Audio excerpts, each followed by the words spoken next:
Bemana e kai haibadudi Henthoibana Hausikti khangdrasu yare khara leiraga aigi oirakanda khango Bemana wariti ado changjaragedana khutche amta thadokpiraudana Henthoiba khudang du fat thadoi as kaubani he sidi tasengna Bemana kauksinaba yam haijani ne atai laire aigi baito kamain tawbano Henthoibana hoine adudi phone number piro marol do haraknaba Bema wakan haifit khale Henthoibana as amu khale rawnu ni nangba noi nupi gi haunabi henjenba wakan sina imai pema ko nang maching arang bila ke tawi ko Bemana maching yamna leiba miro somsa maching leiba misine aina khanaba hauba yamna pamise sarupado yengningi Henthoibana imai pema nangdi sati ya nahan gadi wangangna dabagi khangdene kuiraroi aigi maching khangadaba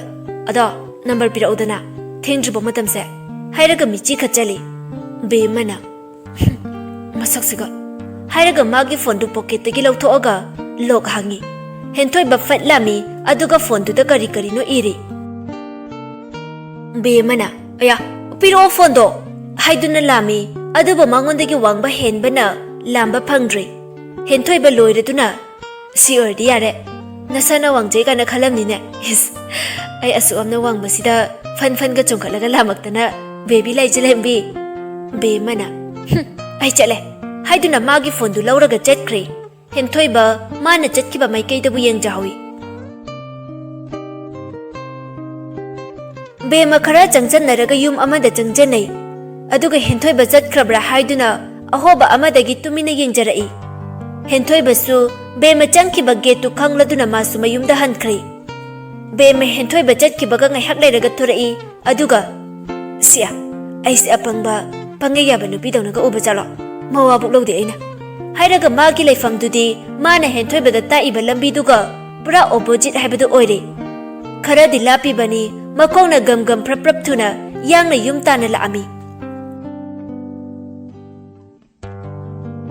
Sakina Moi babong Sam Kisorna kaino haro Sakina ibungo sei Sam Kisorna kaino haro ominangba kari no thona sasat haro thabak mayam siga Sakina wakhan nungaitana leiba male haiba Sam Kisorna karigini haige mana nungaitibadu ba aina matam kharagi mamangda khubakna thagibadu giraw Sakina khangde oirambasу yayi Sam Kisorna Taning de ko mama nang dum pujalakani mi mamang do wangang sangang hayo haibasi noida aina kera hana takke matung dadi adudagi henba ngaktani nachagi wangang sangang do semdo lamchat sajat man haujik maja toriba nungai na leiribado kemta kanaro achawram napal na hingi do chahi manga ktagi phamni he nangak libadi nachabu warak wati amgadaba nangna nachabu sembagi mahutta amuka kahina inot hapire adudane macha mangbang bahaido mama mapagi makhuta yamna leiko sangada kaida taina bayade aina leibaki mapa oina leire matam khara sida aduga noina mi amaga manane yengba ngamde aina haidi haixingjaw haibanida yare chakroso ai kok yamna saiko adumba wathido taningde ko Sakina hairaga fet launa haugali aduga asumna hairei yare moi babo ai gi chane mama ai leiringaida tawniba kusi tawjasanu Mama ai leisidi ichagi damak awat papumba aina loina tawni haiduna fe launa fidu kalamaga chatkre lakpa wakhanda lunch na so aikhoida laktum leiraba aduga anoba amasina kana o baba gi business sige aina ma hatya khalabasu tarai hatpe ade phaba sajanaraga lakpa yaba laknaraga mabu ina hatkane akhaba minokta nokli kanade drama hoge haiduna kauba hawi Lansna nangbu tabro Lansna na tai yambungcha Lansna wakhanda hais sidi ekara haisingna chatpadar ka oi haiduna magi phone du record tawsali aduga pocket tu da hapchali aduga khangdaba saraga changai lakpa phaba sajana duna laune nangbu nayumda adu kuina leire idubu kari leirege heba mama dubu phawraba Lansna nungaitana Imado aina chapana mitu da laikidre lakpana o nungaitida Adudi nangdi nathana ngai hauraba. Kemta khalunanunda. Adudi aikhoi sida dum leirase. Khara leirati aishu natai mama pusala adawne. Lunch nana. Oh, yamna phare ne adudi.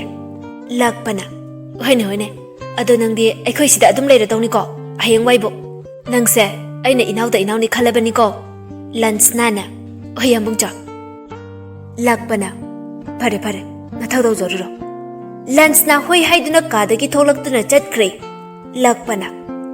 Kharada ngairabani nangsu. Minai machana mana pagi lebakta aina thagadaba. Siam Kisorna. Kai haiba. Ibungo nangi mingdo. Vikas na. Sir, aigi ming Vikas. Siam Kisorna. Okay.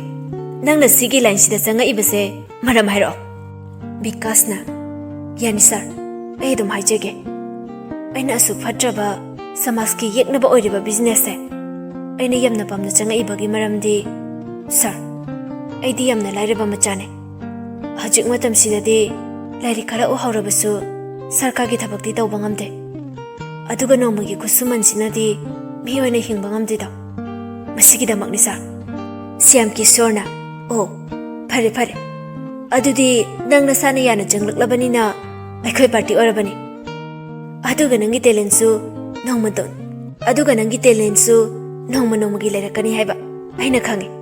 Aduga karigumba nangna matang chadana thabak sar. Tokraba. Nang khudakta nangi punchi loire khango. Vikasna. Phani sir. Siam Kisorna. Yare. Adudi thokro. Nangi ka lebam ka yenguro cho. Aduga namanaba leibane. Khara khangnaruro. Vikasna. Oi sir. Adudi ayamuk thokchakrage. Siam Kisorna. Hoi. Somdana kamdauri. DGP thawbagi manakta henthoi Robert amadi location puduna lai. Mafamdu yauduna thongi noktu kok tauri. Mafamdu yauduna. Sir, amta changjarke. DGP thawbana. Yani, chango. Henthoi salute tawi. Sir, DGP thawbana. SP, yare phamo. Mabani na kana no. Henthoi pham thai. Aduga. Sir, ibani na hainaba mido. Adugi porokpane. DGP thawbana. Oh, nabani na kari mingkauba. Kari hotnariba. Henthoi bana. Haigro. Robert na. Sir, aigi ming Robert. Aduga imadi laikhidre. Haji graduation loisalaga laijaribane. DGP na. Okay, nangide. Sir, aigi ming Lakisan. Aduga haji BA tamjari. Orphani sir. DGP na. Oh, as. Nangaitene. Anyway, nice to meet you both. Haiduna hawgalaktuna amamamta oina handshake tawi. Henthoi bana. Adudi phare sir. Angang ani se sir gi quarter da pubikro. Natraga aigi inakta thamo haibra. Kamain tawbana. DGP ngai haktumina khali. Aduga phare dudi SP sumdawrasi. Aigi nakta ama thamage. Aduga nangi nakta ama thamo.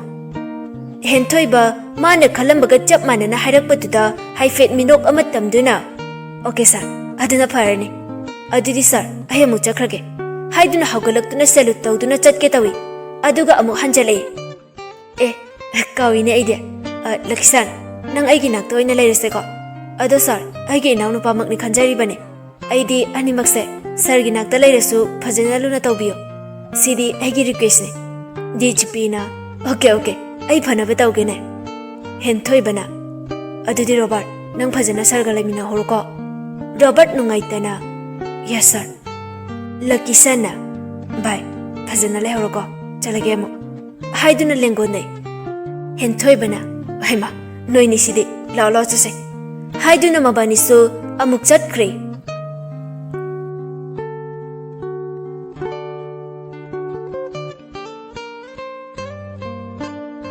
Asumna nongdangi matamni.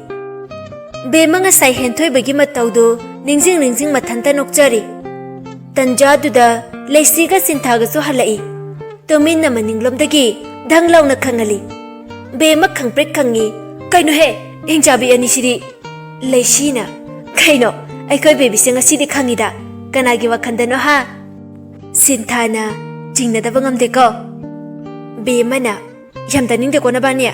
adu yam thing na halai kai gino khang bata bane ai di pakhat bu pakhat urine hingjabi ani sidi Sinthana emai bema nang ne hena ngakre ne ha na thanda lairaga kai gino thong sina lon jalam drisina be mana ai di main gate thi ngami dana leisina yari ko thong hang to ambagi ne ibani na changai se ibani gi wakhanda di ekai bebi se ibani di nangdi nakshi bijani gate ka lolom de khallu bane aduga mana di brain gi ningsing ba hai bagi singli do tatpo oiramene be mana yare kharanga ngadi ada achapot leiraktra ngasi di wari amalaye noibani da tamsira thamoisira na khalamine leisi be magi manakta git phamjali aduga kaibano base taning mana loiriba thamo ngairabane be mana achapoti kada Sinthana leine nangi achapose haiduna momo pek tawba amapi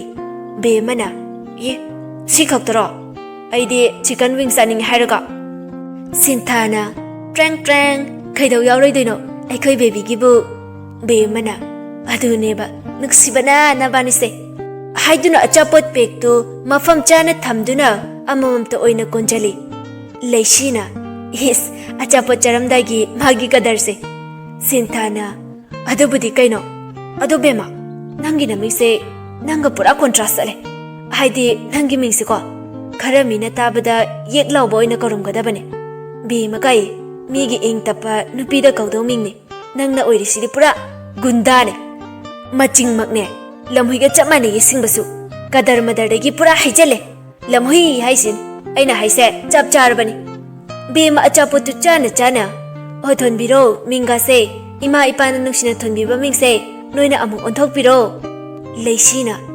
haigumdana Sinta magi mamingse aina khanbada ama leirebu Sinthana hairo fajabre yenge leisina aina sum khanbada ko matawre biga kauradi fajaroidro Sinthana phanabu chanari ne be mana ho fajare mingdo nabani na bu thonbiradi thondrai kaugera thatho lei kaugera nupi gunda kaugera yada yareda Sintha leisi animak onjanaraga nokminai be macha ba loire duna wa haiba hori ai ko ngasi angak pa thaudo ama tho me minangbo Sintha leisi khangningna kari thaudo no minangbo hairo omi taning bana yadreba be mane henthoi baga mabani gi thaudok singdu liri Sinthana ses phone number gala horiba be mana leisina as cha he ngasi aikhoi leitini da chance mangi ba uhaudre heba ambo hainari ngai tanja du da be magi ringking ai